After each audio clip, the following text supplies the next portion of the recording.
आगरा वरिष्ठ नागरिकों और समाज के कल्याण हेतु समर्पित अनुभव निधि आश्रम का प्रथम वार्षिक उत्सव रविवार को उज्जैन स्थित आश्रम परिसर में समारोह पूर्वक मनाया गया। मुख्य अतिथि विधायक डॉक्टर धर्मपाल सिंह और विशिष्ट अतिथि ब्लॉक प्रमुख आशीष शर्मा ने संयुक्त रूप से भगवान कृष्ण की आरती उतार कर व युगल सरकार की तस्वीर के समक्ष दीप जलाकर समारोह का विधिवत शुभारंभ किया। साईं धाम स्कूल बलकेश्वर की छात्राओं ने सरस्वती वंदना एवं स्वागत नृत्य की प्रस्तुति से समा बांध दिया। जय श्री राधे फोक ग्रुप के कलाकारों ने रासलीला और फूलों की होली से चार चांद लगा दिए। मुख्य अतिथि विधायक डॉक्टर धर्मपाल सिंह ने बुजुर्गों के अनुभवों से समाज और राष्ट्र के निर्माण की इस अनूठी पहल की सराहना की। आश्रम के अध्यक्ष चंद्रमोहन अग्रवाल ने स्वागत उद्बोधन दिया। महामंत्री सीए जीपी अग्रवाल ने आश्रम के उद्देश्य और स्वरूप पर प्रकाश डालते हुए कहा कि हमारे बुजुर्ग घर में ही रहने और पूजे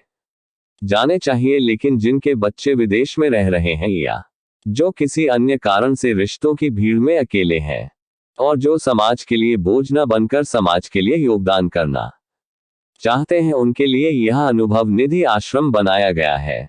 उन्होंने स्पष्ट किया कि इस आश्रम में रहने वाले लोग बुजुर्ग नहीं, सीनियर सिटीजन्स हैं। सीनियर सिटीजन वे होते हैं जो युवाओं के साथ तालमेल करके चलते हैं और अपने अनुभवों की संपदा उन्हें देकर समाज और देश का निर्माण करते हैं। उपाध्यक्ष एवं समारोह संयोजक मुरारी प्रसाद अग्रवाल, एकता बिल्डर्स और कोषाध्यक्ष विनय सिंघल ने अतिथियों का स्वागत किया। समारोह के दौरान आश्रम में स्वावलंबन प्रकल्प चलाने वाली अन्नपूर्णाओं के साथ साथ सेवा भवन निर्माण में सहयोगी भामाशाहों को सम्मानित भी किया गया। कार्यक्रम का कुशल संचालन संजय बंसल ने किया। इस दौरान विजय खन्ना, प्रमोद सिंघल, CASK अग्रवाल, राजवीर सिंह चंदेल, ताराचंद मित्तल, संतोष गुप्ता, योगेंद्र सिंघल, राकेश अग्रवाल, अशोक गोयल, विवेक मोहन अग्रवाल, एडवोकेट सोमनाथ बंसल, पायलट गीतिका गुप्ता, नीरजा सिंघल, मंजू सिंघल, माया मित्तल, विनीता अग्रवाल, कल्पना अग्रवाल, रीता जिंदल, सारिका अग्रवाल और राजेश अग्रवाल भी प्रमुख रूप से मौजूद रहे। देखिए, एक साल आज अनुभव निधि आश्रम को जब हम लोगों ने इसको हमारे राष्ट्रीय संत पूज्य कौशल जी महाराज के कर कमलों से और इसका उद्घाटन हुआ था और इतना सफल कार्यक्रम उस समय भी हुआ था, आज भी बहुत सफल कार्यक्रम होगा। और आप लोग देख रहे होंगे उल्टे हाथ पर 16 कमरे बने हुए हैं, इसमें 32 नारायण ही रह सकते हैं। अभी तक कम से कम 8 से 10 पेयर आए।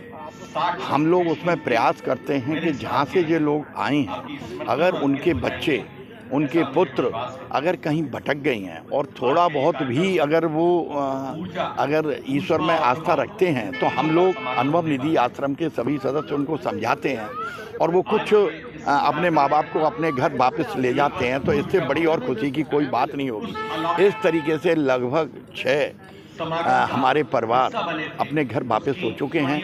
यहाँ पर आज भी 4 से 5 परिवार रह रही हैं और सबको यहाँ पर रह कर के बड़े आनंद की अनुभूति होती है और वो कहते हैं कि अब हम यहाँ से कहीं नहीं जाएंगे।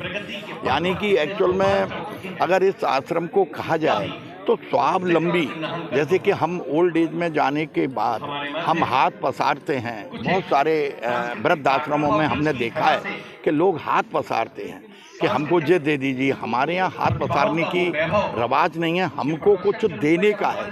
क्योंकि जो लोग यहाँ पर आते हैं 60 से ऊपर होते हैं, 70 से ऊपर होते हैं, वो अपने अनुभवों को यहाँ शेयर करते हैं। अब जैसे कि कोई नींबू का अचार बनाना जानता है, कोई चूरन बनाना जानता है, कोई मिर्च बनाना जानता है, कोई पापड़ बनाना चाहता है। यहाँ पर हम उन लोगों को सब तरीके की सुविधाएं उपलब्ध कराते हैं, लेबर देते हैं और वो उन अनुभवों का लाभ उठा करके फिर हम उन चीज़ों को सेल करते हैं। उनको भी ऐसा लगता है कि हाँ, हम स्वावलंबन से यहाँ जी रही हैं। क्योंकि इस एज पर आकर के हमारे ओल्ड एज के लोगों का सम्मान होना चाहिए, लेकिन सम्मान नहीं हो पाता है। तो इसी उद्देश्य को लेकर के ये संस्था यहाँ चालू की गई है। अगर लोग सुन रहे हों, अगर इस तरीके के लोग हों, यहाँ भेजें। उनका निःशुल्क सुबह चाय नाश्ता, दोपहर में खाना, शाम को हाई टी। क्या कहना है, किस तरह की सुविधाएं यहाँ मिलती हैं? ऐसा है कि एक वर्ष में हमने इतना अनुभव प्राप्त किया है और हमें किस प्रकार यहाँ पर और कार्य को प्रगतिपूर्व बढ़ाना है उसके लिए प्रयास किया। शुरू में हमारे पास कमरे कम थे, हमने और कमरे बनाने का प्रयास शुरू कर दिया है। और ऐसे ही हम जो वानप्रस्थ आश्रम में लोग रहने वाले हैं उनके लिए जो सुविधा युक्त हमने भोजन की व्यवस्था करी है, रहने की व्यवस्था करी है, सब कुछ हर तरह से उनकी भी इलाज की व्यवस्था भी की है। और हमने इस बीच में इतनी होर्डिंग लगाई है पूरे आगरे में जिससे सबको जानकारी हो जाए कि हमने इस प्रकार का आश्रम बनाया है। और हम चाहते हैं कि समाज में ऐसे लोग हमारे पास आएँ कि उनके अनुभव का हम लाभ उठा सकें। इसीलिए हमने इसका नाम अनुभव निधि रखा है कि उन्होंने जो भी अब तक एक वर्ष के बाद आज बहुत हर्ष हो रहा है कि भाई हम इसमें प्रगति को जो है स्वरूप देंगे, बताएंगे कि भाई हमने क्या क्या काम किया और क्या हमारे आगे प्रोग्राम्स हैं, उसके लिए भी हम थोड़ा सा प्रकाश डालेंगे। और उम्मीद करते हैं कि ईश्वर की सहायता से हम अपने कार्य में जो है कामयाब होंगे। ठीक।